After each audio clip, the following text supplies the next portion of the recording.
Las opiniones vertidas en este podcast son de exclusiva responsabilidad de quienes las emiten y no representan necesariamente el pensamiento del canal.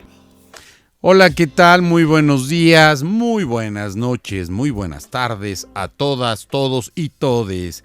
Este es su programa Politic. No es cierto, tocayo, este no es Politic, este es Una Semana un Libro. Y hoy tenemos al famosísimo Pandita que nos acompaña en este programa. Mi querido Pandita, alias Sergio Rodríguez, bienvenido a este programa. Gracias por acompañarme. Muchas gracias por decirme por el nombre que todo mundo me conoce y también Revivar, que también...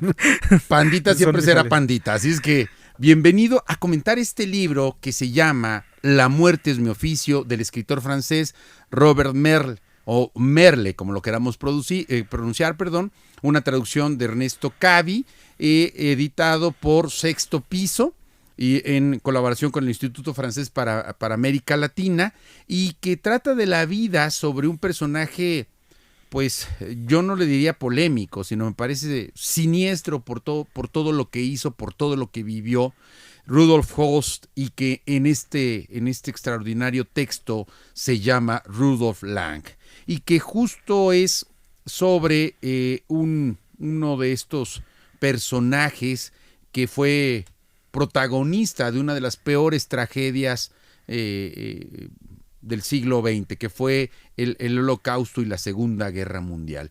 Y cómo no solamente fueron los altos jerarcas de ese sistema encabezados por Adolf Hitler, sino un conjunto de personajes como el que aquí describe Rudolf Lang, el alter ego de Rudolf Höss, pues que forman parte de toda esa maquinaria de odio, de maldad y de muerte que derivó en una de las pues tragedias más grandes de la humanidad. Al final, para poder necesitar o realizar el holocausto se necesitaban alfiles, ¿no? Gente que lo operara, y luego lo invisibilizamos y nos quedamos con la maximicidad de la figura de Adolfo Hitler, ¿no? De todo lo que realizó del holocausto, y no, realmente necesitaba personas que operaran, que estuvieran ahí. Claro, aquí lo dice el propio autor, dice: bajo el nazismo hubo centenas, miles de Rudolf Lang, morales dentro de la inmoralidad, escrupulosos sin conciencia, pequeños funcionarios cuya seriedad y méritos los llevaron a los más altos cargos. Todo lo que hizo Rudolf no fue por maldad, sino en nombre del imperativo categórico, por fidelidad al líder, por sumisión al orden, por respeto hacia el Estado, en resumen, como hombre de deber. Y precisamente por eso es monstruoso. Tal cual. Pues. Ahora, pero tú decías hace rato, ¿no, tocayo? Hay que comprender las circunstancias. Y creo que en la infancia de Rudolf encontramos esa clave de por qué en su juventud y adolescencia va a hacer lo que va a hacer y va a buscar lo que va a buscar, ¿no? Tal cual. Realmente me encanta cómo el autor, Robert, va construyendo el personaje, porque lo construye, te da el contexto de toda su realidad, desde las infancias, el tema de la relación con su padre, la relación con su madre, al final de cuentas, cómo la muerte de esta realmente genera un vínculo más con su padre, el tema de una familia conservadora, estricta, que realmente te van forjando ese carácter, ¿no? De decir, no, tengo que ser una persona dócil, obediente, tal cual, y se empieza a ser calculador, ¿no? Y decir, soy obediente, trato de medir mis circunstancias, tal cual. Y así vamos avanzando pues en su crecimiento y su desarrollo de personaje. La verdad es algo que admiro del autor, porque cómo lo construyó fue... Claro, en esa construcción del personaje que de entrada en la infancia recibe esa carga esa carga que lo va a marcar. Aquí dice: tal vez, Rudolf prosiguió, hayas pensado alguna vez que era más severo contigo que con tus hermanas o con tu madre, pero comprenderás, Rudolf, que tú no tienes derecho, ¿entiendes? No tienes derecho a cometer ninguna falta, como si no bastara con mis propios pecados. Continuó con vehemencia: esta terrible carga, es necesario que todos en esta casa, todos, se puso a gritar bruscamente, la aumente en todos los días. Se levantó y caminó por la habitación, la voz le temblaba de rabia. Imagínate que te grite esto tu padre, tocayo. No tienes derecho, bueno, pues te marca el resto de tu vida, ¿no? Es una especie como de condena eterna en la que no te puedes equivocar, no puedes fallar y siempre tienes que ser el mejor porque si no está ahí, aunque ya no viva tu padre, te va a estar recordando que te lo dijo. Pues es un poquito también, fijando también las circunstancias sociales que tiene Alemania en esos tiempos. O sea, si lo pensamos, también entendamos que el personaje vive también en ese proceso donde van saliendo de la Primera Guerra Mundial. Entonces hay este tema de castigo social hacia Alemania, los tratados de Versalles, tal cual. Entonces los contextos sociales que seguramente vive el padre y la familia de Rudolf, pues están completamente anonadados, están completamente, se van más allá de la realidad que pueden enfrentar. Y él es él es, digamos, por su edad, no puede ser enrolado, lo incorporan, digamos, ahí en los servicios de asistencia médica a los heridos de guerra, pero él termina logrando enrolarse y lo mandan a pelear a Turquía. No pelea en los campos europeos, pero su incorporación al ejército lo va a marcar. Y lo va a marcar no solamente en ese sentimiento donde él puede ser quien quiere ser. Este hombre arrojado, el hombre que está con la disciplina, con la obediencia marcada, porque lo describe aquí en la novela, lo mandan en un puesto de avanzada con otros dos soldados y matan a uno y el otro se quiere regresar y le dice, déjame que me regrese, y el otro le dice, no, nos encargaron de estar aquí y entonces el otro que quiere huir pues se enfrenta al su compañero, donde le dice pues déjame tu fusil. Le dice, no, porque si te dejo el fusil me vas a matar a mí para que no te denuncie. Y termina muriendo su compañero. Él regresa de esa misión, pero va a terminar derrotado en términos de no personales, pero sí de esa causa a la que se incorporó pensando que iban a ganar la guerra. A lo mejor es puntualizar importante lo que hablas, ¿no? La causa, porque retomemos las circunstancias, ¿no? Es un joven que realmente ha tenido una circunstancia de vida muy complicada, que realmente pues esta docilidad, este tema de tengo que seguir las órdenes, y encontramos obviamente, y ahí es donde se exaltan las figuras como de este imperio, de este sistema, como Adolfo Hitler, que le trata de imponer a través del nacionalsocialismo, ahí directamente pues en Alemania, y cómo realza obviamente el tema de este sectarismo, esta causa, ¿no? Por eso es importante revivir.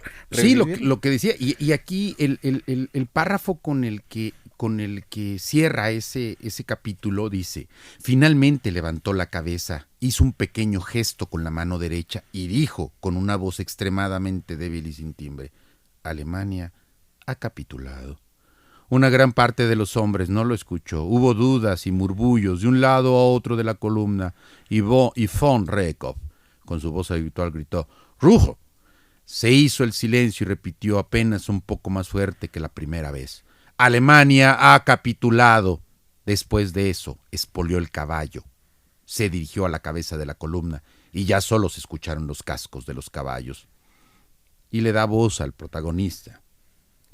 Miré frente a mí y fue como si un gran hoyo negro se hubiese abierto bruscamente bajo mis pies. Al cabo de unos minutos, una voz entonó: combatiremos, venceremos a Francia. Algunos dragones se pusieron a cantar en coro, salvajemente. Llovía con fuerza, los cascos de los caballos daban un ritmo de contrapunto y de pronto hubo tanto viento y tanta lluvia que el canto se volvió más débil, se dispersó y murió. Después fue peor que si no hubiésemos cantado. Es decir, la derrota, tocayo, la derrota total.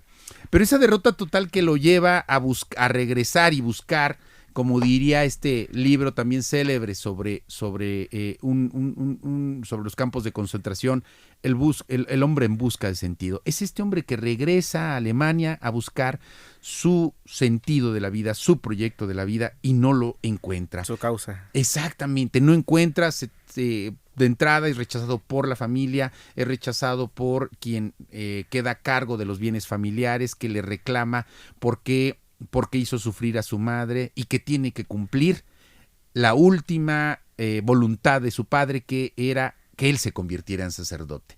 Pero entonces esa docilidad, esa disciplina se rompe y dice: yo no quiero ser sacerdote. Él está claro que su camino es el camino de la milicia, ¿no? Tal cual, ¿no? Y ahí se ve enfrentado, pues, obviamente, todo el contexto que viene arrojándose, ¿no? Porque, en efecto, su padre trata sobre toda su infancia de decirle tu camino es del Dios, trata de educarlo bajo esa percepción, todo ese tema, y llega a este punto de quiebre, ¿no? Donde se siente incorporado, donde dice, este es el lugar donde me siento cómodo, ¿no? Es un lugar donde se dan las órdenes, donde tengo que ser una persona profesional, una persona que haga realmente lo que me toca, obediente, estricta, sí, tal cual. Obediente y honesto. Y hay una parte del texto donde le dice, usted es un hombre peligroso. Usted es un hombre peligroso porque es honesto. Dice, no es un canalla. Dice, los canallas se les puede dominar fácilmente, pero los honestos no.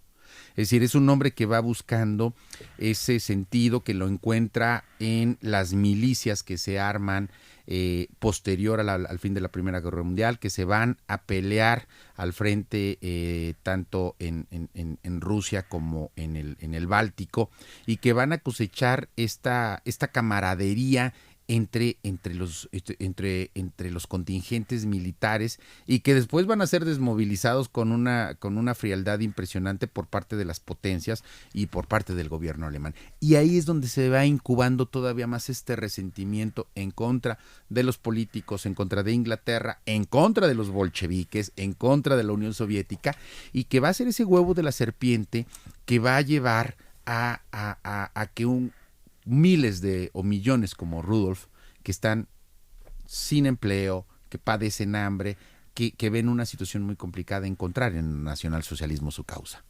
Las consecuencias de Versalles, tal cual. Sí, y lo que ahorita que dices, escúchame, Alemania no está acabada, solo un judío hijo de puta puede decir eso, la guerra continúa, comprendes, aún después de la ignominia del Tratado de Versalles, es evidente. Esto le dicen cuando se intenta suicidar porque pues no tiene dinero, no tiene que comer, y llega un amigo de él y lo salva de que se suicide. Y a partir de eso comienza su, un lento proceso de desarrollo, por decirlo de alguna manera. Su incorporación a las filas del nacionalsocialismo le facilitará, pues digamos, incorporarse al servicio de un noble que le va a permitir vivir en una de sus propiedades, pero también le permitirá conocer a un personaje aún más siniestro. Acercarse a la cúpula. Se llama exactamente Heinrich Himmler, ¿no? Entonces, me parece que este proceso en donde él se va encontrando, le va dando estos elementos con los que se va a desarrollar, ¿no? Esta entrega total a la causa del nacionalsocialismo. Hay un momento en el que él le piden que arme un grupo de hombres armados, pero que ante todo no tengan ningún tipo de pruritos morales, que sean capaces de matar a su madre si es que si así se les indica, ¿no? La realidad del militar, ¿no? Que siempre tratan de generar esto, que más allá de los intereses propios es el interés de la nación, el interés de la causa.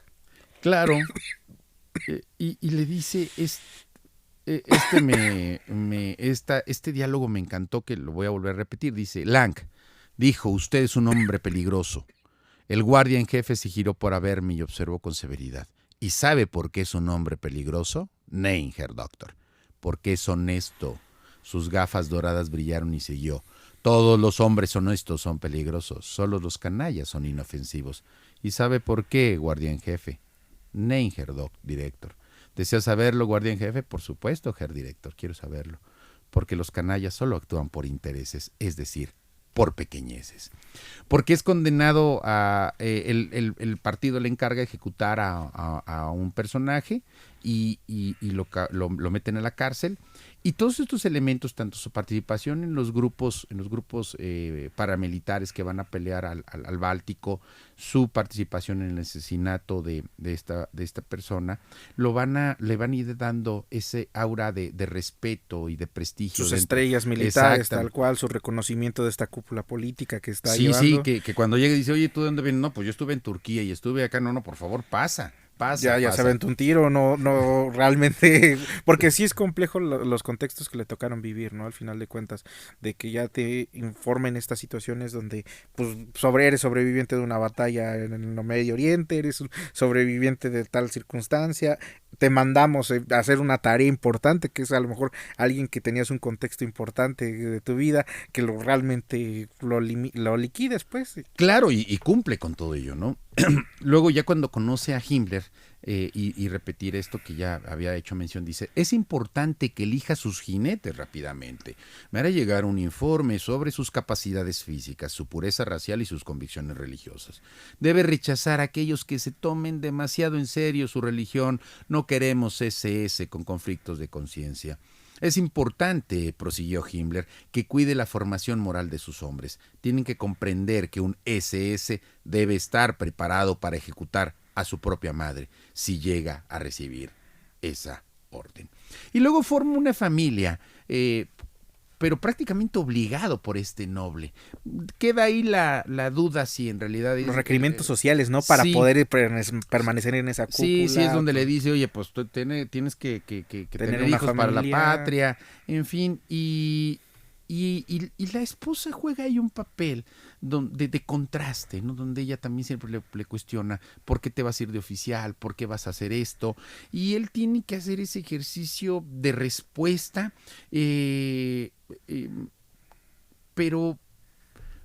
no para convencerla. Creo que es para convencerse a sí mismo. Es que es la primera persona que la cuestiona, pero de forma... No.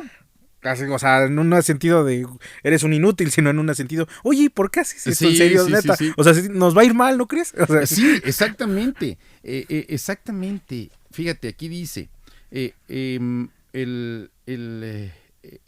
la victoria, digamos, el empoderamiento del nacionalsocialismo, dice, esta victoria afirmó solemnemente al Reichsführer, no cambiaba nada y no debía hacerlo en el año del cuerpo negro. Las SS en los días solares seguían siendo lo mismo que fueran durante la tormenta, soldados inspirados por el honor. Desde siempre, agregó, desde la remota época de los caballeros teutónicos, se había considerado que el honor era el ideal supremo del soldado, pero entonces no se sabía bien qué era el honor. Y, en la práctica, los soldados experimentaban constantemente dificultades para escoger entre diversos caminos, aquel que les parecía el más honorable. Hablando de todo esto, me gustaría puntualizar a lo mejor una palabra que quedaría perfectamente, el adoctrinamiento, ¿no? En estos procesos. Porque es un adoctrinamiento tal cual. Pero es un adoctrinamiento que él está buscando. No es que lo recluten y a partir de un proceso de adoctrinamiento él adquiera todos esos elementos que van a regir su vida, la disciplina, la obediencia, el que le digan, pues ahora te vas a ir a tal lugar a construir una granja, o vas a ir a tal lugar a matar a una persona, o tienes que defender el puesto y no vas a permitir que tus compañeros se retiren, ¿no? Creo que es justo de la forma en la que el padre lo trata, o todo ese contexto de una sociedad ultra religiosa, disciplinada, con toda una serie de elementos, no solamente en el entorno familiar, sino en la escuela, en el día a día, que van conformando este tipo de personajes, ¿no crees, tocayo? Tal cual, ¿no? Y a lo mejor también puntualizar algo muy importante, que es este proceso, en esta etapa del libro, que a mí me parece muy importante, que es este contexto de cómo va sobrellevando el tema de su familia, de sus hijos, explicarles sus contextos, tal cual. Es una realidad que va construyendo el personaje de manera muy fuerte, que vamos a ir detallando un poco a poquito mientras vamos terminando. No, y a mí lo que me termina... impresionando es del texto, es lo que me deja deslumbrado, es la forma en que él se involucra en estas maquinarias de muerte, de desesperanza. Hay quien dice, insisto, hay quien dice que después de Auschwitz o de Treblinka o de Dachau no hay espacio para la poesía, no hay espacio para la felicidad, no hay espacio para la alegría, y él forma parte de este engranaje, ¿no? Y aquí lo cita el autor, dice, le explican que tiene que construir unos campos de concentración y le van diciendo, el partido está terminando de construir en diferentes partes de Alemania campos de concentración cuyo objetivo es regenerar a los criminales a través del trabajo. En esos campos también estamos obligados a encerrar a los enemigos del Estado Nacional Socialista para protegerlos de la indignación de sus conciudadanos. El objetivo será, ante todo, educativo. Se trata de educar y de corregir el espíritu a través de la virtud de una vida simple, activa y disciplinada. Así empieza el infierno que serán los campos de concentración. Y ahí el personaje va a jugar ese papel porque va perfeccionando los distintos elementos, las distintas características de lo que, insisto, se convertirán en uno de los peores experimentos de la historia de la humanidad. Es donde el título se vuelve la realidad del libro, ¿no? La muerte es su oficio, empieza a generarse logística, esta realidad, ¿no? Porque lo hablábamos hace ratito, Hitler ocupaba alfiles, ocupaba gente que operara, entonces este hombre empezó a construir y a hacerse ese alfil, sobre todo en Auschwitz, se empezó a construir la logística, todo el tema, porque a lo mejor para las personas que realmente tenemos un sentido común y de nobleza, es complicado entender los contextos de los campos de concentración, pero imagínate aún lo más complejo que es armar toda la logística de este campo de concentración, ¿no? Todas las metodologías, todos los sistemas para que realmente sea operativo el lugar. Entonces ahí es donde realmente se empieza a recrudecer este tema, ¿no? Porque de por sí ya tenías todos estos contextos que van haciendo el personaje algo así de realmente detestable, dices, te empiezas a tener miedo tal cual como lo dice el compañero, y ya ves esto y dices, por Dios, que estoy leyendo. Sí, porque no quisiera, desde luego, relatar todos los elementos en donde él va construyendo una maquinaria gigantesca de muerte, pero me parece que esta parte del texto, donde queda tan afectada la relación con la esposa que dice, casi no hace ruido, porque ella le reclama por qué no llega, porque ella no va, él se queda en el campo de concentración. Podría dejarte las pantuflas en el vestíbulo, dijo sin mirarla. Pero no solo es eso, duermo mal en estos momentos, doy vueltas en la cama y a veces me levanto para fumar o para beber agua. No quiero molestarte. Sentí con más fuerza su perfume y me di cuenta de que se inclinaba sobre mí. No me molestas, puso su mano sobre mi hombro. Rudolf susurró, nunca habías estado tanto tiempo sin... No hables de esas cosas, Elsie. Sabes muy bien que me incomoda. Hubo un gran silencio. Mira el vacío y dije, sabes muy bien que no soy alguien sensual. Me apretó la mano. No es eso. Simplemente me parece que has cambiado. Desde tu viaje a Berlín has cambiado. Dije con vehemencia, estás loca, Elsie. Me levanté, fui a la mesa y encendí un cigarrillo. Escuché su voz ansiosa detrás de mí. Fumas demasiado. Llevé el cigarrillo a mis labios y pasé la mano sobre mis libros. ¿Qué te ocurre, Rudolf? Nada, nada. Me giré hacia ella. ¿Es necesario que me atormentes, Elsie? Se levantó con ojos llenos de lágrimas y se arrojó a mis brazos. No quiero atormentarte, Rudolf, pero pienso que ya no me amas. Le acaricié el cabello y le dije con esfuerzo. Por supuesto que te amo, dijo.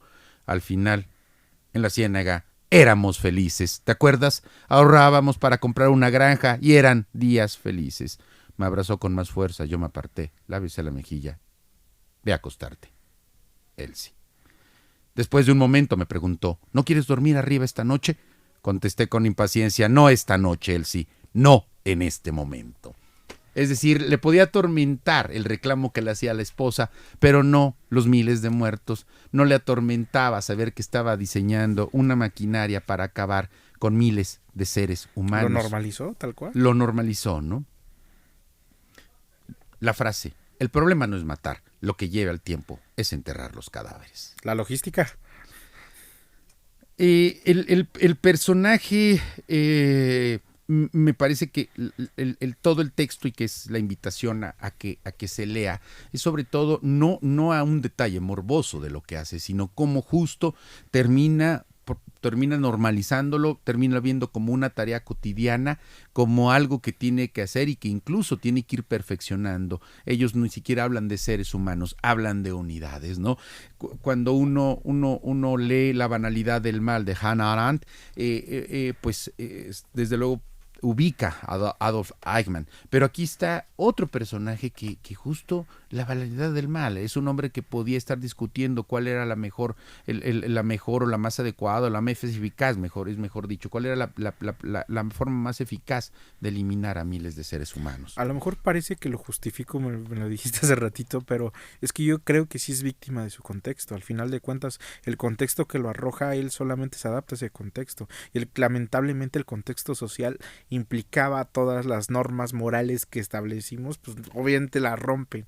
Obviamente no es una realidad dispareja, porque es una realidad en la cual está completamente arrasada por el pensamiento del nacionalsocialismo, influido por Hitler, por este sectarismo, por este tema del holocausto. Entonces la verdad yo sí considero que al final de cuentas sí crearon un monstruo, y al final también de eso se trata cuando llegamos a la parte final y llegamos a los juicios de Nuremberg, que directamente es donde darnos cuenta de que a lo mejor tú lo normalizaste, carnal, pero eres un monstruo y es importante que te quede claro. Sí, pero que él al final de cuentas no termina viéndose así. Es decir, no termina. No lo acepta. No termina, ¿no? Ya en la parte final le dice, ¿por qué estaba tan ansioso de enviar sus camiones a Dessau? Cuando las reservas de gas comenzaban a disminuir, yo debía hacer todo lo posible para aprovisionarme.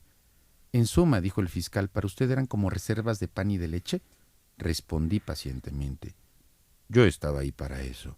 Entonces gritó el fiscal con aire triunfal, ¿usted estaba ahí para que hubiese la mayor cantidad de gas posible para exterminar la mayor cantidad de gente posible? Era una orden.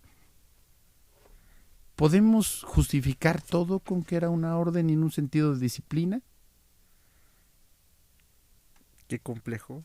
No, es que realmente por eso tuvimos que avanzar y construir modelos jurídicos para poder proteger eso, por eso los derechos humanos, tal cual, toda esta situación, pero la verdad es que considero que lo que estamos viviendo aquí realmente es la construcción de un villano, realmente, porque al final de cuentas, por eso hasta el propio libro lo digo, el oficio es la muerte, porque se hace un profesional, y tú lo reafirmaste muy bien. Ven a las personas como unidades, como números, tal cual, y no les interesa el contexto de cada uno y todo ese tema, ¿no? Solamente yo cumplí con lo que me encargaron y lo dije. Entonces es ahí la deshumanización, diría, tal cual, de la persona por tal de seguir la causa, que la causa en este momento no es algo que realmente valga la pena. Digo, en la perspectiva de Rudolf Lang, alias Rudolf Höss, o Rudolf Höss, alias Rudolf Lang, estaba esta idea de Alemania, de la disciplina, del obedecimiento ciego a la causa, que termina anulando cualquier signo de humanidad. Pero por otro lado, este sentido que tan arraigado de pertenecer a ese proyecto es lo que lo hace sobrevivir a un hombre que parecía destinado a la muerte y que justo terminó haciendo de la muerte su oficio. Robert Merle, editorial Sexto Piso, traducido por Ernesto Cavi. Tocayo, muchas gracias por haber venido a nuestro programa. Digo nuestro porque es tuyo y de toda nuestra audiencia. Una semana, un libro. Les agradecemos que nos sigan escuchando y nos vemos en la próxima emisión. Y recuerden, por respeto al público, este programa no tiene risas grabadas. Muchas gracias, Tocayo. No, gracias a ti, amigo. Es un gusto estar aquí. Realmente me hiciste estudiar un poquito hasta de Robert Merle, todo tal cual. Un francés que le tocó vivir todos esos tiempos, por eso también construyó todo el tema, y muy feliz por compartir este tiempo contigo y con tu audiencia. Muchas gracias.